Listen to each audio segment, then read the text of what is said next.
ఎన్నికల్లో ఇచ్చిన హామీ మేరకు పలాసలో కేంద్ర విద్యాలయం తీసుకురావడం జరిగిందని కేంద్ర మంత్రి రామ్మోహన్ నాయుడు స్పష్టం చేశారు. పలాస రైల్వే బ్యారక్ లో తాత్కాలిక తరగతులు నిర్వహించేందుకు కేంద్ర ప్రభుత్వంలో ఆయన మంగళవారం ఫోన్లో మాట్లాడారు.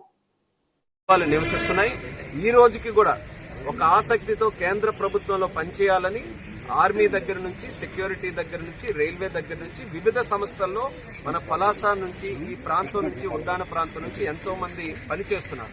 అటువంటి వారికి ప్రత్యేకంగా ఇక్కడే కేంద్రీయ విద్యాలయం ఏర్పాటు చేసి ఆ పనిచేస్తున్నటువంటి వారి పిల్లలకి ఒక మంచి ఎడ్యుకేషన్ ఇవ్వాలనే ఆలోచనతో ఆ రోజు గతంలో ఎన్నికలకు ముందే స్పష్టంగా తెలియజేశాం. మళ్లీ ఈసారి కూటమి ప్రభుత్వం వచ్చిన తర్వాత కేంద్ర ప్రభుత్వంతో మాట్లాడి ఎట్టి పరిస్థితుల్లో కేంద్రీయ విద్యాలయం ఒకటి ఏర్పాటు చేస్తామని.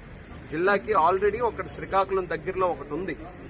కానీ మన జిల్లాలో ఉండేటటువంటి కెపాసిటీ చూసుకొని మళ్లీ మనం ఒత్తిడి చేసి గత సంవత్సరం అక్టోబర్ 1వ నాడు మోదీ గారి సమక్షంలో కేంద్ర కేబినెట్ లో కొత్తగా మన రాష్ట్రం, మన జిల్లాలో, మన దేశంలో 57 కేంద్రీయ విద్యాలయాలుంటే అందులో మొట్టమొదటిది మన శ్రీకాకుళం మనం శాంక్షన్ చేసుకోగలిగాం.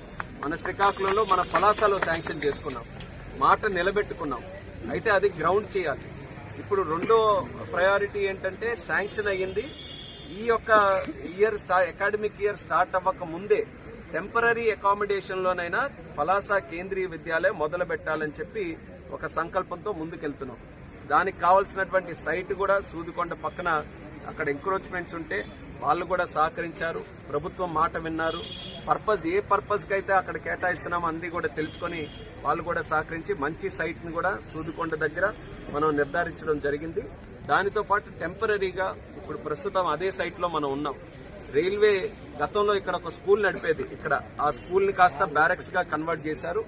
ఇమీడియట్ గా మనం స్కూల్ స్టార్ట్ చేయాలనంటే ఇక్కడ మంచి ఇన్ఫ్రాస్ట్రక్చర్ మనకు ఉంది కాబట్టి దీన్ని కాస్త మనం రెనోవేట్ చేసి కేంద్రీయ విద్యాలయ టెంపరీ అకామిడేషన్ ఇక్కడ మనం ఇచ్చేయాలని కేంద్రీయ విద్యాలయ సంఘటన వారితో కూడా మాట్లాడాం.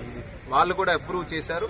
అయితే ఇక్కడ బ్యారక్స్ వాళ్ళకు కూడా ఆల్టర్నేట్ అకామిడేషన్ ఇక్కడే రైల్వేకి సంబంధించి వాళ్ళు క్రియేట్ చేసి ఇది కూడా ఇమీడియట్ గా మనం రెనోవేషన్ కి పెట్టాలని, ఏప్రిల్ నాటికల్లా అడ్మిషన్స్ అవన్నీ కూడా పూర్తయితే సుమారు జూన్ కల్లా ఇక్కడ క్లాసెస్ స్టార్ట్ చేసే పద్ధతిలో చర్యలు తీసుకుంటున్నాం.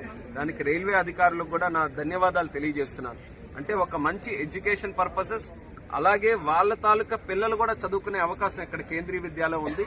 అది ఆలోచించుకొని వాళ్ళు కూడా ఈ రోజు సపోర్ట్ చేస్తూ ఈ యొక్క అకామిడేషన్ మనకి ఇచ్చినందుకు డిఆర్ఎం గారికి, అలాగే రైల్వే అధికారులకు, ముఖ్యంగా కుర్దా రోడ్డు అలాగే పలాసలో పనిచేస్తున్న మన రైల్వే జీఆర్పీ వాళ్ళందరికీ, ఆర్పీఎఫ్ వాళ్ళందరికీ కూడా ప్రత్యేక ధన్యవాదాలు తెలియజేసుకుంటున్నాను. ఇక్కడ కూడా ఇష్యూస్ ఉంటే ఇక్కడే స్థలం నుంచే డిప్యూటీ కమిషనర్ కూడా మనం మాట్లాడడం జరిగింది కేంద్రీయ విద్యాలయకి.